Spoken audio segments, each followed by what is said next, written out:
Sir నమస్కారం sir. నమస్తే. Sir YCP ఆఫీసులన్నీ కూడా మూతపడిపోతున్నాయి. వాటన్నిటికి కూడా టూలెట్ బోర్డులు పెడుతున్నారని చెప్పేసి ఒక వార్త ప్రచారంలో ఉంది సార్. మరి నిజంగా వైసీపీ ఆఫీసులన్నీ మూతపడిపోతున్నాయా? మరి అంటే యజమానులు వైసీపీ ఆఫీస్‌ని ఖాళీ చేయిస్తున్నారంటున్నారు. వైసీపీ అసలు ఆ రెంట్ కట్టుకోలేని స్థితిలో వచ్చిందని చెప్పేసి కూడా ప్రచారం సాగిస్తున్నారు సార్. ఇంకొంతమంది వైసీపీ ఫేవర్‌లో ఉన్నవాళ్ళు టీడీపీ కక్షపూరితంగా యజమానులతో ఖాళీ చేయిస్తున్నారని కూడా చెప్తున్నారు సార్. మరి ఏం జరుగుతుంది అసలు వైసీపీ ఆఫీసు? ఇప్పుడు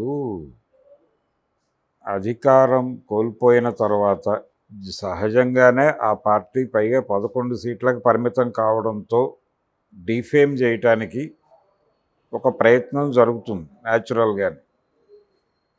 ఆ పార్టీని డిఫేమ్ చేయటం ద్వారా, ఆ ప్రభుత్వం మీద దాడి చేయటం ద్వారా, ఆ ప్రభుత్వ నిర్ణయాల మీద క్రిటిసిజం పెట్టడం ద్వారా కొత్త ప్రభుత్వాన్ని ఆకట్టుకోవటం అనేది కూడా ఒక కార్యక్రమంగా జరుగుతూ ఉంటుంది. అందులో భాగంగానే ఇలాంటి ప్రచారాలు జరుగుతాయి. ఒకటి, ఈ ఓటమి నుంచి ఈ ఓడిపోయిన సందర్భంగా వాళ్ళు అద్దె కట్టుకోలేని పరిస్థితికి వెళ్ళిపోయారు అనేది కరెక్ట్ ఆర్గ్యుమెంట్ కాదు. అసలు వైసీపీయే ఉంటుందా ఉండదా అని ఒక చర్చ జరుగుతోంది జాతీయ స్థాయిలో.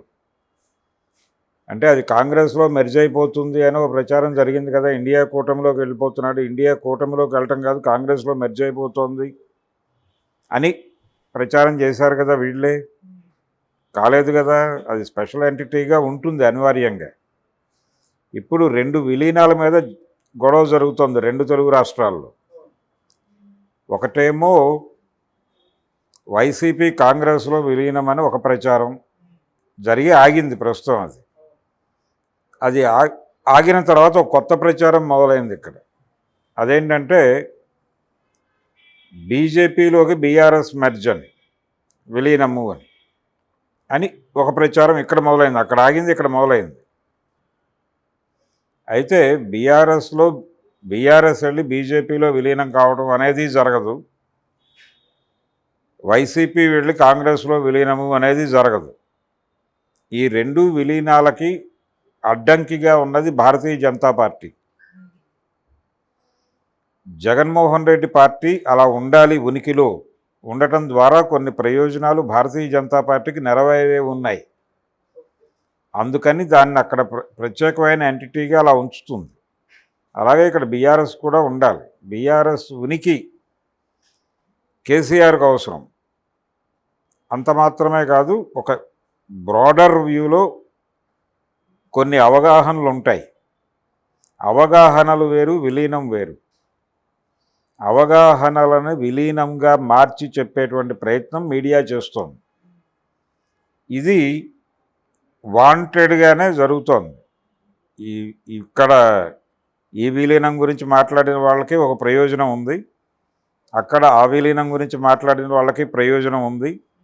ఇప్పుడు ఈ ఆఫీసులు టూలెట్ బోర్డులు పెడుతున్నారు అనే వార్త సర్క్యులేట్ చేస్తున్న వాళ్ళకి కొన్ని ప్రయోజనాలు ఉంటాయి. ఆ ప్రయోజనాల మేరకు ఈ వార్తలు సర్క్యులేట్ చేస్తున్నారు. ఇప్పుడు ఆయన మద్యం పాలసీలోనే 1,00,000 కోట్లు తినేశాడు అని కదా ఆరోపణ. ఆయన శ్వేతపత్రం చదివాడుగా చంద్రబాబు నాయుడు గారు అసెంబ్లీ వేదికగా. ఆ 1,00,000 కోట్లలో రెంట్ కట్టుకోగలడుగా ఆయన తినేసి ఉంటే. అలాగే జగన్మోహన్ రెడ్డి గారికి పులివెందులలో ఒక ప్యాలెస్ ఉంది, తాడేపల్లిలో ఒక ప్యాలెస్ ఉంది, హైదరాబాదు లోటస్ పాండ్లో ఒక ప్యాలెస్ ఉంది, అక్కడ యలహంక ప్యాలెస్ ఉంది బెంగళూరులో. ఇన్ని ప్యాలెస్లు ఉన్నాయి, ఇంత డబ్బు తినేసాడు ఆయన అని ప్రచారం చేస్తున్నారు కదా. ఏది వీరి 5 ఏళ్ళు, తండ్రి గారి 6 ఏళ్ళు, 6 ఏళ్ళు కూడా లేదు, అది 5.5 అనుకుంటే. అంతా కలిపి 10 ఏళ్ళు ఆ ఫ్యామిలీ అధికారంలో ఉన్నది. ఈ 10 ఏళ్ల పాలనలో ఇన్ని ప్యాలెస్లు వచ్చినాయి అనేది ఒక లెక్క. ఇంకొక లెక్క ఏంటంటే, ఇప్పుడు తెలుగుదేశం అధికార ప్రతినిధులు మాట్లాడుతున్న మాట, ఈ వివేకానంద రెడ్డి హత్య కేసులో అప్రూవర్లుగా మారిన వాళ్ళు కిరాయి హంతకులు, వాళ్ళు కూడా 500 కోట్ల దాకా వాళ్ళ ఆస్తులు ఉన్నట్టుగా ఎక్నాలెడ్జ్ చేశారు ఎక్కడో. వాళ్ళకే 500 కోట్ల దాకా ఉంటే అలాంటి వాళ్ళని ఆర్గనైజ్ చేసినటువంటి ఎంపీ గారు అవినాష్ రెడ్డికి ఎన్ని కోట్లు ఉండాలి? 1000 కోట్లు ఉండాలి. అవినాష్ రెడ్డి లాంటి వాళ్ళకి బాసటగా నిలబడిన జగన్మోహన్ రెడ్డి గారికి లక్షల కోట్లలో ఉండాలి. ఇలా ఒక లెక్క ప్రచారం చేస్తున్నారు వాళ్ళు టీవీ డిస్కషన్స్లోనూ వాటిల్లోనూ. ఇంత డబ్బులు తినేసిన వాడికి పార్టీ ఆఫీసులకు అద్దె కట్టుకోగలడుగా, ఆయన ఎస్టాబ్లిష్ చేయదలుచుకుంటే ఆయన బతికించుకోవాలిగా పార్టీని. తిన్నాడా తినలేదా అనేది తిని ఉండొచ్చు, తినకుండా ఎలా ఉంటాడు? నిన్న జగన్మోహన్ రెడ్డి గారి కేసులకు సంబంధించి తొందరగా తేల్చాలని ఆయన ట్రిబ్యునల్ రఘురామకృష్ణరాజు గారు వేసిన పిటిషన్ల మీద సుప్రీంకోర్టులో జస్టిస్ ఖన్నా గారు విచారణ జరుపుతూ ఒక అద్భుతమైన మాట అన్నాడు. అది ఎవరూ పట్టించుకోలేదు, కానీ అదే కీలకం. రాజకీయ నాయకుల అవినీతి మీద విచారణ జరపడానికి దేశంలో ప్రత్యేక కోర్టులు పెట్టాల్సిన అవసరం ఉంది అన్నాడు ఆయన. అది వాల్యుబుల్ డైలాగ్. ఆ జడ్జిమెంట్ కాదు, ఆయన అభిప్రాయ ప్రకటన చేశాడు నిన్న. ఆ అభిప్రాయ ప్రకటనలో ఇది కీలకం. రాజకీయాలు అవినీతిమయం అయిపోయిన మాట వాస్తవం. రాజకీయ నాయకులు వ్యాపారం చేస్తున్నారు, వాళ్ళు రాజకీయ వ్యాపారం మాత్రమే చేస్తున్నారు. ప్రజాసేవ అనేది బూటకం. ప్రజాసేవ బూటకం అనే విషయాన్ని ప్రపంచానికి బలంగా చెప్పడం కోసమే సరిహద్దు రాళ్ల మీద తన ముఖ చిత్రాన్ని ముద్రించుకునే ప్రయత్నం చేశాడు జగన్మోహన్ రెడ్డి. పట్టాదారు పాస్ పుస్తకాల మీద తన ముఖాన్ని ముద్రించుకునే ప్రయత్నం చేశాడు. అలాగే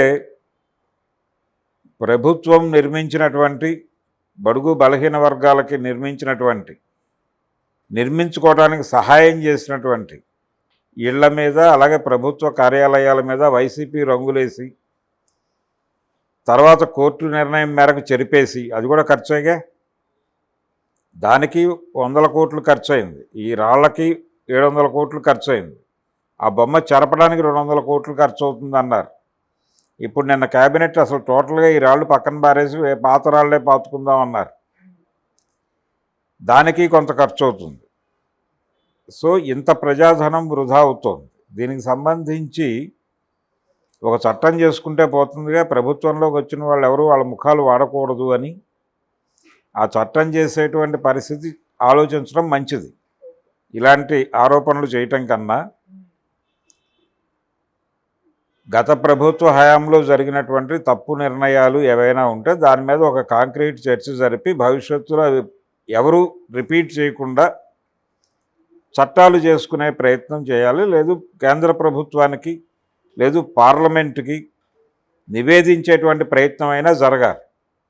అది మానేసి వైసీపీ ఆఫీసులకు టూలెట్ బోర్డులు, జగన్మోహన్ రెడ్డి తన పార్టీని విలీనం చేసేస్తున్నాడు, అందరూ వెళ్ళిపోతున్నారు, పార్టీ నుంచి ఇంతమంది వెళ్ళిపోతున్నారు, అంతమంది వెళ్ళిపోతున్నారు, ఎంపీలు బీజేపీలో కలిసిపోతున్నారు, ఈ రకమైనటువంటి విస్పరింగ్ క్యాంపెయిన్ అనేది బలంగా చేస్తున్నారు ఇప్పటికీ. ఇది విస్పరింగ్ క్యాంపెయిన్ అనే విషయం జనాలకు అర్థమవుతోంది.